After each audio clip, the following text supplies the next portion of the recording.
Hey everyone, welcome back to the channel. Boozer here. Thanks for stopping by. In today's video, I want to go over a stage in the Cursed City that I had extreme difficulty doing, but I will show you guys how I did it and how you guys can possibly do it as well. And I'll go over some different strategies for this stage. Also, I want to go over my general progress with the Cursed City as well, up to date. And finally, I did make a mistake in my last Cursed City video where I announced a giveaway for 5 gem pack giveaways, and I believe there's be some shards and maybe a book, epic book or something in there. But I didn't ask for people to leave me your player ID in the comments. So in this video, I will be pulling the winners of that video of the giveaway. But if you see your name on this video, please leave me a comment with your ID so I can send your ID to Plarium so you can get your rewards. Okay, so just getting that out of the way first, let's jump into today's video. All right, so Cursed City, here we go. Man, the Soulcross is actually very difficult. You see here, I'm almost there.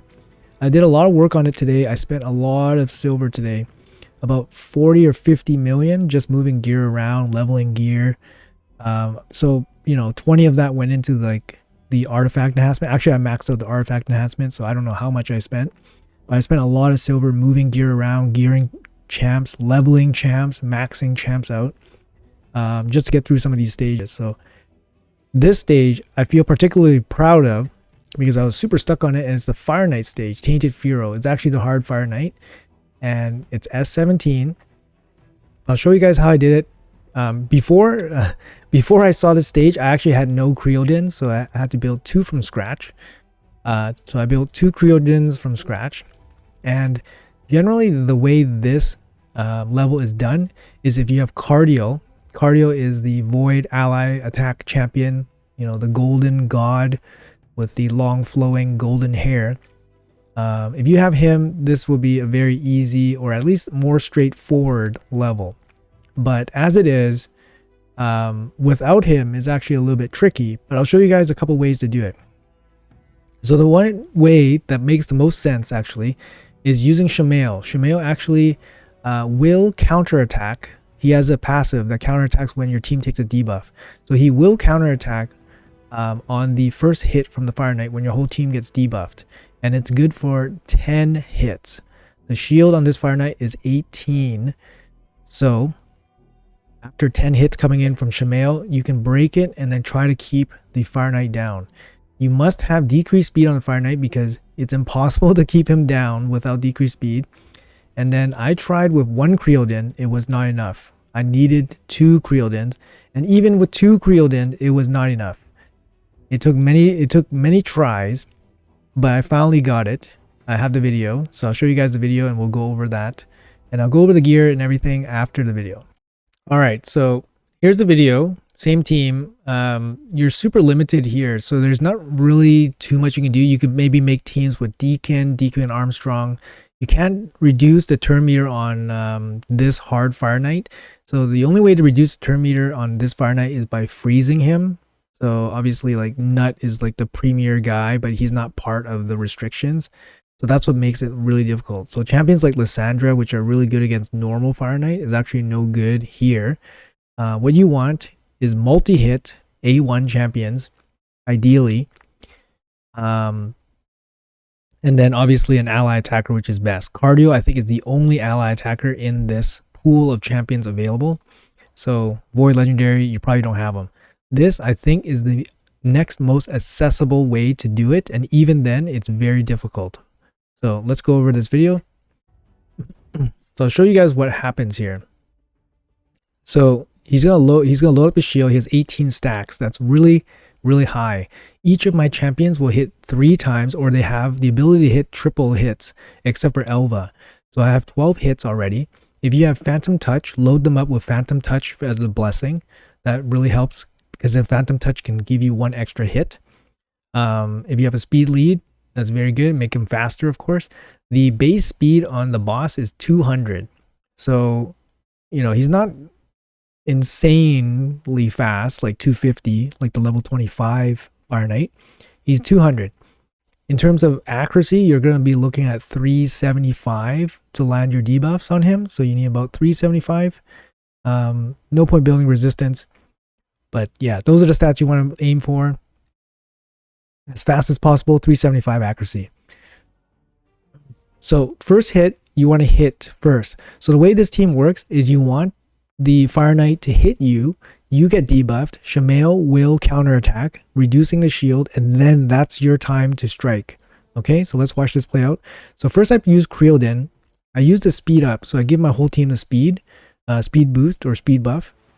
There you go. So they got the speed buff. So they go a little bit faster. So it doesn't matter if the Fireknight attacks you right now. Just use your basic skills, but the speed boost will apply the whole time. So here comes the first hit. So we get hit, we get debuffed here. You see the debuffs, full debuffs across the entire team. So that's 10 shots from Shamail. So Shamail will counterattack. Notice that Elva also counterattacked, so brought it down to 17. I'll mention this when we go to gearing. You notice that Creodin also counterattacked there after getting hit. When Shamail's done, we will only have how many stacks left? See, when Shamail's done, we only have 4. From 18, we're down to 4. We had the counterattack here and a counterattack here. Okay? So here, we're going to A1, down to 1. And then here, going to A1, and then start dropping a turn meter. So when Creodin drops a turn meter, it'll say decrease turn meter. He also boosts his own turn meter when he applies freezes. So when he decreases his turn meter, he is increasing his own turn meter. So yeah, you'll know right away. So here we actually went 0 for 3. The odds of him placing his freeze is only 35%. Okay, so I'll go over some of this later when we go over the gear and the stats and stuff. So here you instantly want to apply your decreased speed. That's the only way you have a chance against this boss. Get the damage in, triple hit. Notice he's getting extra turns, so this is relentless proccing. Pretty lucky here, 3 turns. And then we got the cleanse and then speed up. So now we have the speed up. So here I use the A2. The A2 actually collectively has a higher chance of landing 1 decreased turn meter than the A1. However, the A1 has the chance to, of course, high roll 3 decreased turn meters instead of high rolling 2 decreased turn meters. But the A2 is more consistent. So I'd like to use the A2 when the turn meter for Fireknight is getting a little bit high. So I want to get that in while I can. So I get the A2 in. You notice how the turn meter is dropping. Get the damage in. So here, Ruella is basically here for decreased speed, decreased defense, just so we can get some extra damage in. She's also here for this turn meter boost, which gives us more turns. You basically want her to be a support champion. She's not here for damage. She's here for support. She wants to give the debuffs and give your Creodins more turns. Okay? So boost instead of going for the A1 damage. So back to Creodin, trying to keep the turn meter down. We got 2 drops there, pretty lucky. Another drop and an extra turn. And then some damage going in. So now we gotta do A1, no other moves. A1 again. Double turn meter, we're getting kind of lucky there. Using the A2 and an extra turn. No turn meter drop there. You'll notice that the math behind it is that on the A1, the odds of you missing completely is about 25%.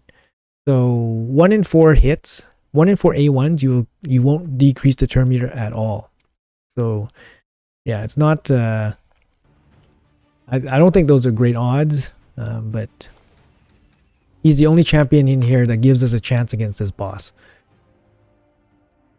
So you notice the turn meter is actually creeping up. But the way the team works is that even if the Fireknight does break free, we can still beat this boss.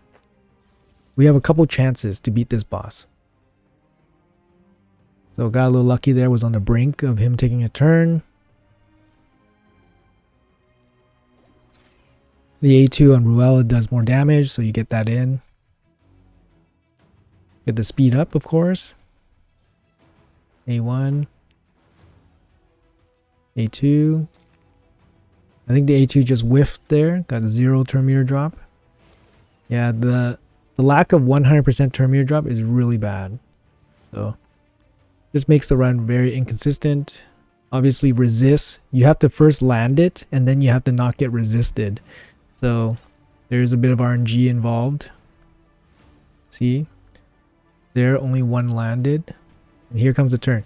So he takes a turn, we get smacked, but the way the team is geared, we can actually just survive a couple smacks, let him heal a little bit, and then we can still go back and break the shield and redo our cycle and then pitch in some more damage. So that's kind of what's going to happen here.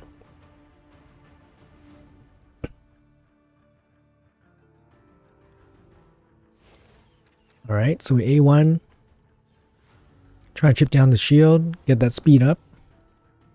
A1. Phantom touch went off. A1, shields down. So here we go. A2, bring it down. Nice. Make sure that speed down is on 2 turns. All right, squeeze some damage in. A2, bring it down. Nope. 0.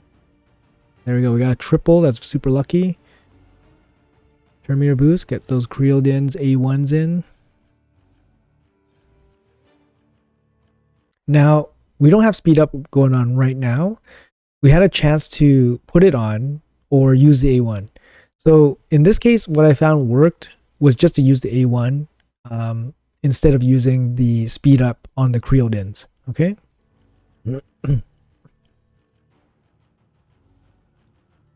Because Elva usually has the speed up ready when it comes back to her turn. So get some damage in. A1, bring turn meter down. Got lucky 2 hit there. Lucky 2 hit there. 2 decreased turn meters. Putting that damage in. A2 again. Yep, 2 decreased turn meters. So getting a little bit lucky there. See, 3 decreased turn meters. He's fully depleted. So very lucky. Kind of just when we need it, just under the 50% mark. Another double decrease, speed up, consistently applied. Okay, so nothing there. A2 deals more damage. A2 deals more damage. A2, consistently bring it down. Extra turn. Decrease turn meter again. A1.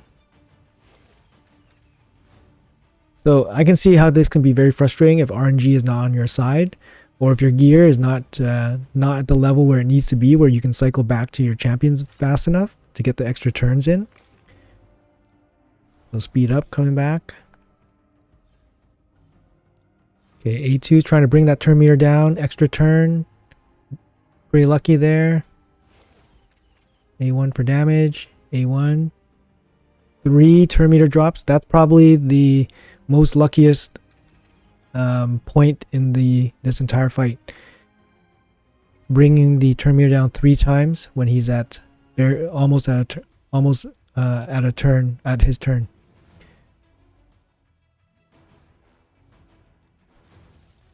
A2, A2. Now we're feeling very safe. Yep, feeling very safe. Speed up, consistently applied. Feeling safe.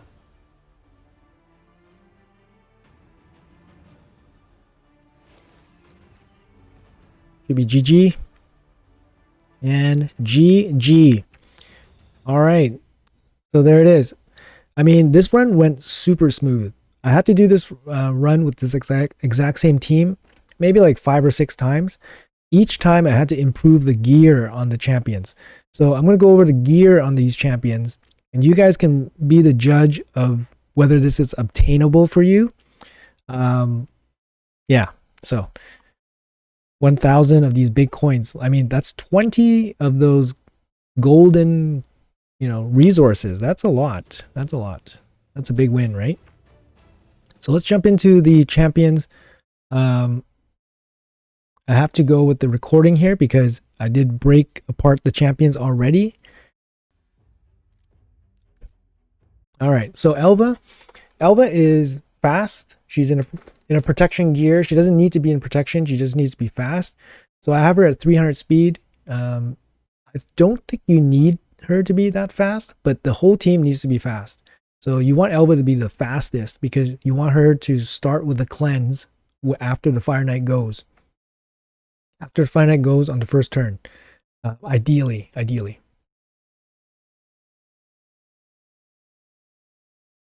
All right. Other than that, nothing really special. So I just have arena masteries on her. Like if you want to put war master on her to get some extra damage to tick down the boss faster, go ahead.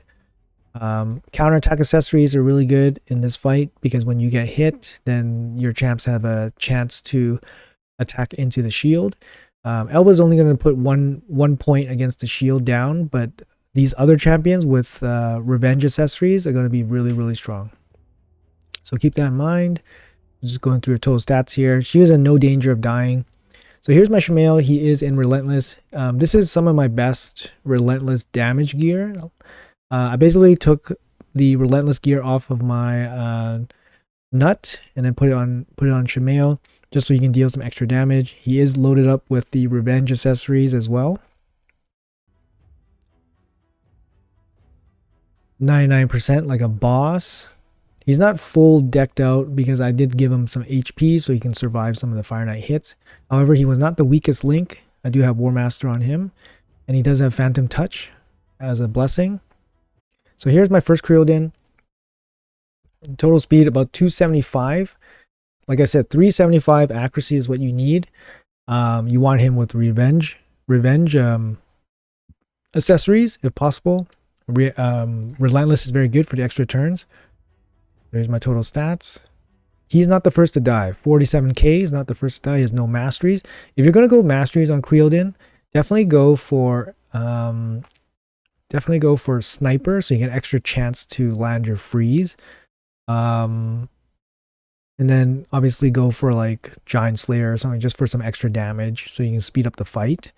You want him fully booked at least for his A1, fully booked.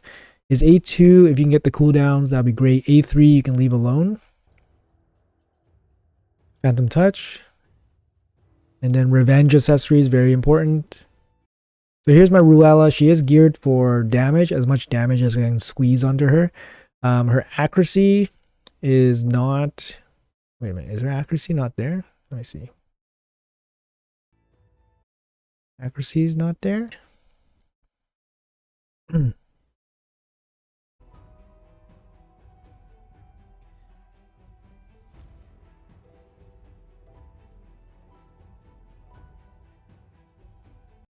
And I hope I was able to explain this team out well enough so it gives you guys a chance to beat this level because it's very difficult.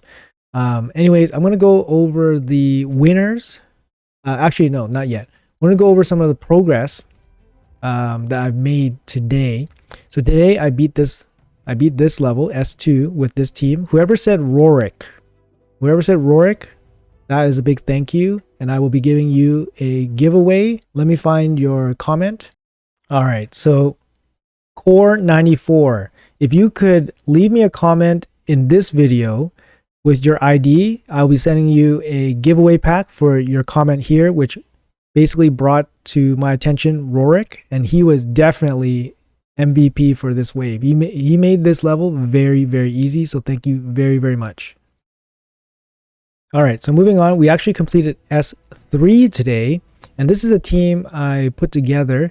I mean, it didn't really require any kind of special tweaking. Like both the builds on Abyss and this second rat, they're basically just shield sets.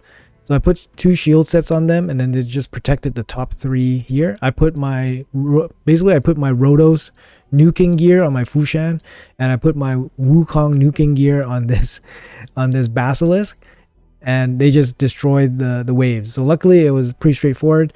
So no help here, but we did clear this level today. All right, back to the Fireknight level. So I want to thank ICQU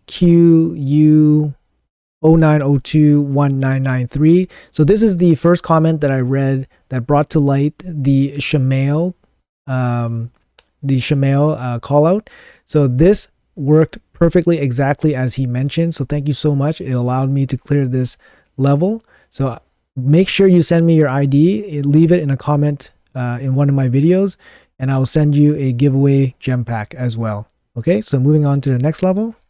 All right, and lastly, S18, we were able to finish with this team. I basically just put a massive bolster shield from my Duchess, my Platinum Reset Defense Duchess on this Skull Lord, and then I just put my best nuking gear on all these champions, and I was able to beat this quite easily, or at least more straightforward. So it wasn't too bad. This one was doable, and this rounds out all the progress I made today. But I think I'm totally hard stuck on everything else. Like this one has no chance. The first wave is 2 Taroses and a Marichka, and this is what I'm working with. I have no chance against this level. This one also no chance. I mean, we could do something with Cillian. I have Champfort here, but I honestly think this one has 0 chance as well. This one, no, I tried this one many times. The first wave with those 2 Cubitus is just too OP. I ran this with 3 stun sets and Shiromani with the AoE freeze, and then HP burn for some damage. They literally can't do anything. Like, I can't get through those. I can't kill anybody in time before those Cubitus just run loose. So I was trying it for about half an hour, but I could never get past even the first wave. So I think I'm hard done here. This one, still no progress yet. I'm leveling up the Siege Hulk as per one advice, but I'm not sure if I can be able to finish this as well, but I'll try when I get a chance to finish off this Siege Hulk. S12, I leveled up some of these champions. I have a Ragash here. I put my Ragash in my Harma gear, which is my best defense nuking gear. And then I put a big shield set. I put big regen sets on these champions. And they, you know, I know they're level 1 6-star, but they literally get obliterated on the first turn that the first wave gets. So I really don't know how I can beat this. Maybe if Ragash had like Relentless plus Accuracy, maybe that type of build might work. So then you can stun them all and then stun them again or something. I don't know. But yeah, and you know, it's just insane. Just insane. But anyways, that's where I'm stuck. I don't think I'll be able to do any more. But let's go over the last 3 winners for the giveaway. And then make sure you guys, if you guys see your names, make sure you guys leave me your IDs in the comments below. All right, so Ethelred6446. So that's our 3rd winner. So make sure you leave me a comment with your ID and I'll get you that gem pack giveaway. 4th winner of the gem pack giveaway is Yes You on Driel 2926. Thank you for your comment. Let me know your ID in the comments below and I'll get you your gem pack giveaway. Lastly, this is the last winner for the gem giveaway. Still are inspired, new stub, free to play. Welcome to the channel, man. Let me know your ID in the comments below and I'll get you your gem pack giveaway. All right, folks. So that's going to be it for the giveaway winners. Hopefully you guys all got that. Hopefully you guys stayed to the end to watch that, just in case you guys missed your name. I will probably not repeat it, but I'll write it down in the comments below. All the winners that need to send me their IDs. I will have to send those IDs to Plarium before Christmas. So that gives you guys a couple days to get me those IDs. But anyways, guys, that's going to be it for the video. Hopefully you guys enjoyed it. Hopefully you guys learned a little bit, especially about the Fireknight level, which is incredibly difficult. This 300 level Fireknight. And hopefully you guys have some success dealing with it. Let me know how you guys are doing with Soulcross. It's definitely very difficult. I mean, I have an endgame account. I have the gear to do it, most likely, but I don't think I have the champions to do every level. That's my feeling right now. But I think that's the case for a lot of people, even though they are endgame. Anyways, guys, appreciate your time as always. Thank you. See you guys in the next video. Have a good one.